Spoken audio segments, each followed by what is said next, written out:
नमस्कार मित्रांनो, स्वागत आहे तुमचे माझ्या यूट्यूब चॅनलवर। आजच्या व्हिडिओमध्ये आपण एका गिधाडाने सांगितलेली ज्ञानवर्धक कहाणी ऐकणार आहोत।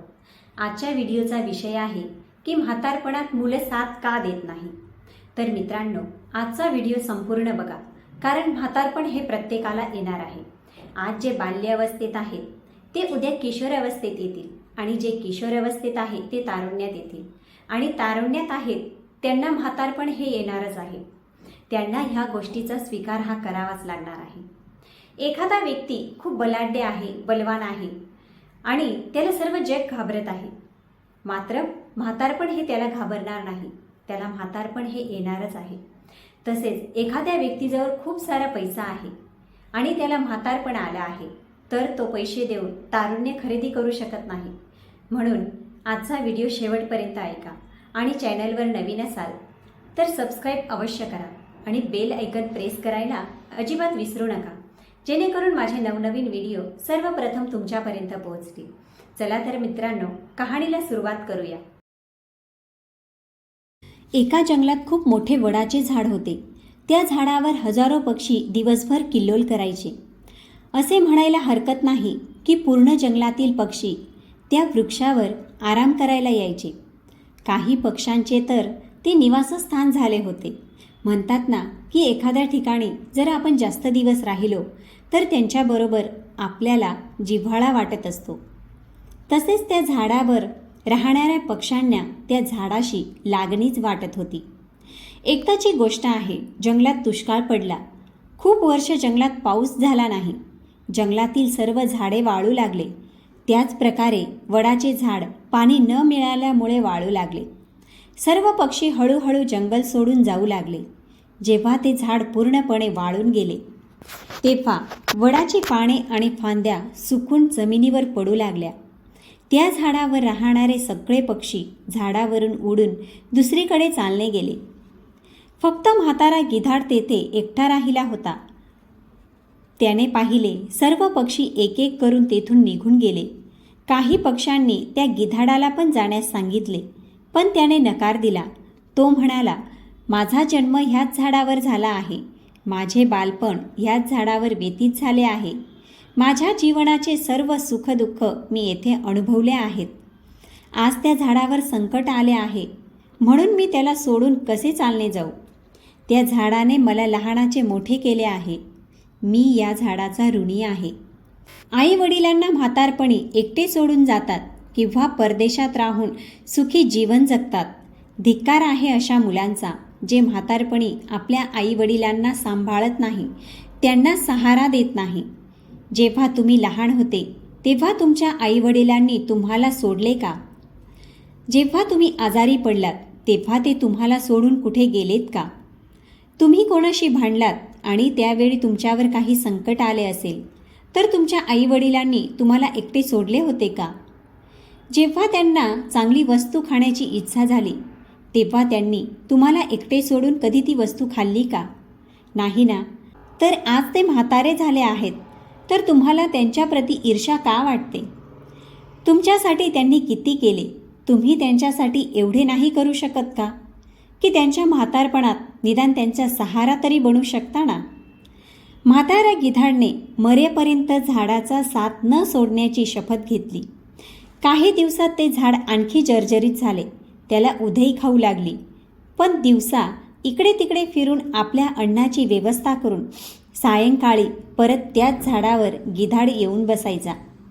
असे बरेच दिवस पसार झाले। तेथील सर्व पक्षी ती जागा सोडून दुसरीकडे निघून गेले। त्यांनी विचार केला की गिधाड काका अजूनही त्याच झाडावर बसून आहेत, आपण त्यांना समजावून आपल्याकडे घेऊन येऊ, असा विचार करू लागले। ते म्हणाले की तुम्ही या वाळलेल्या झाडावर का बसून राहतात?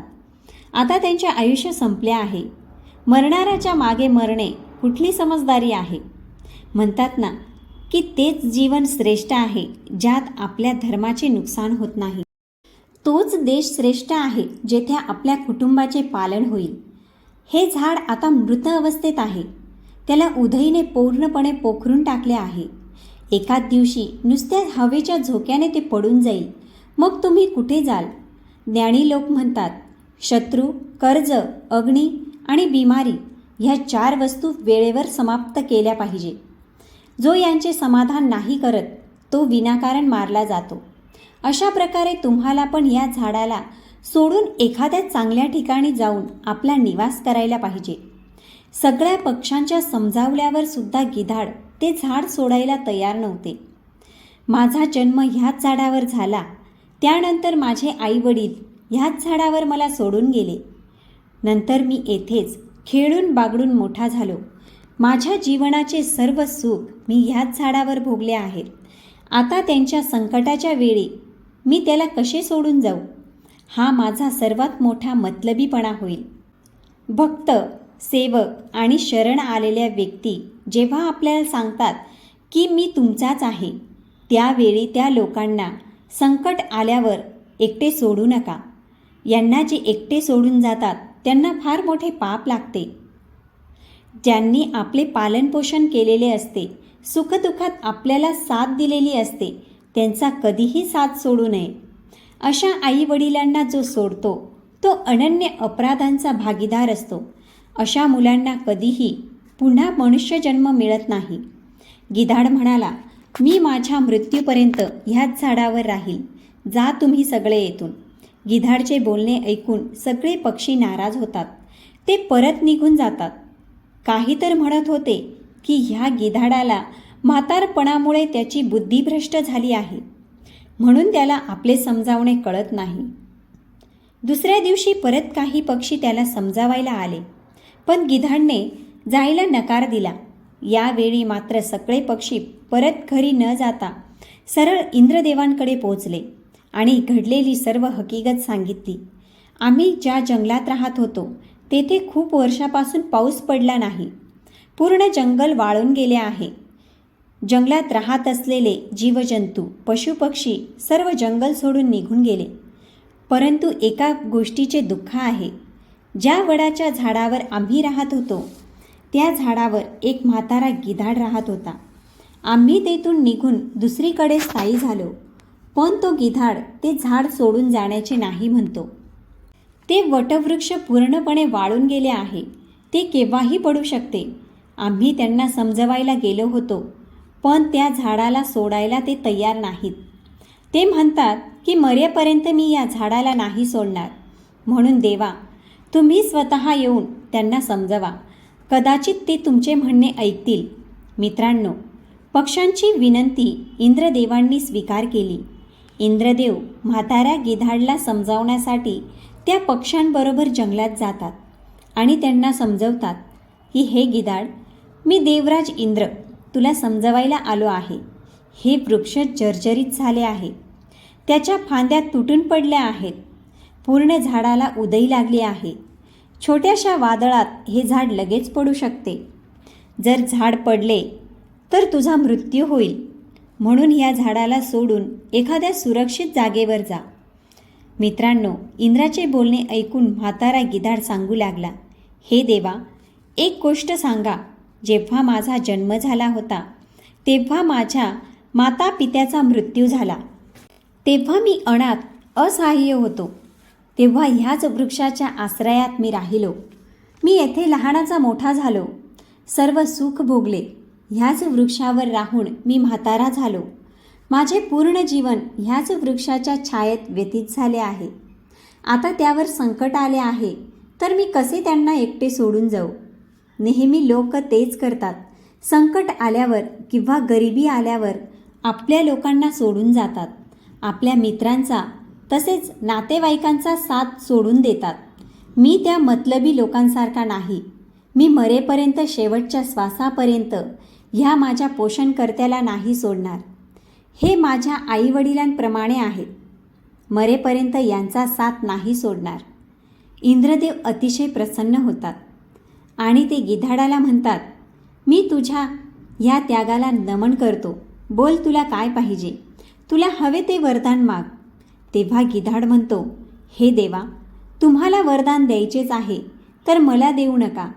तुम्ही ह्या वटवृक्षाला वरदान द्या की हे पहिलेसारखे हिरवेगार होऊन बहरेल, ह्याचे आयुष्य वाढेल. मी तर असाही म्हातारा झालो आहे, माझे आयुष्य थोड्याच दिवसांचे आहे. माझ्यानंतर ह्या झाडाच्या सावलीत हजारो पशुपक्षी सुखी राहतील. सगळ्यांचे भले होईल तर मलाही आनंद होईल. गिधाडाचे बोलणे इंद्रदेवांनी मान्य केले आणि परत त्या झाडाला हिरवेगार केले. संपूर्ण जंगलात पाऊस पडायला लागला. सगळे जंगल हिरवेगार होऊन बहरू लागले.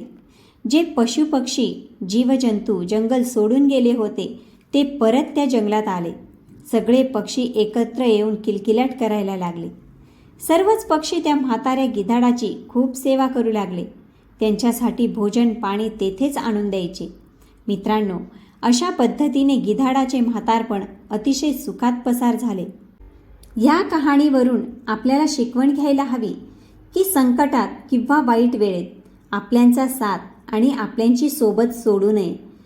खास करून त्या आईने तुम्हाला जन्म दिला आहे तिचा आणि पालनपोषण करणाऱ्या त्या वडिलांचा. आपल्याला लहानाचे मोठे करण्यात त्यांनी खूप त्रास भोगलेला असतो. ते आपले जीवनदाता आहेत. त्यांच्या म्हातारपणात जर आपण त्यांना सहारा नाही दिला तर ते जीवन काहीच कामाचे नाही. मित्रांनो, व्हिडिओ आवडला असेल तर व्हिडिओला लाईक आणि चॅनलला सबस्क्राईब अवश्य करा आणि कॉमेंटमध्ये ओम नमः शिवाय लिहायला अजिबात विसरू नका.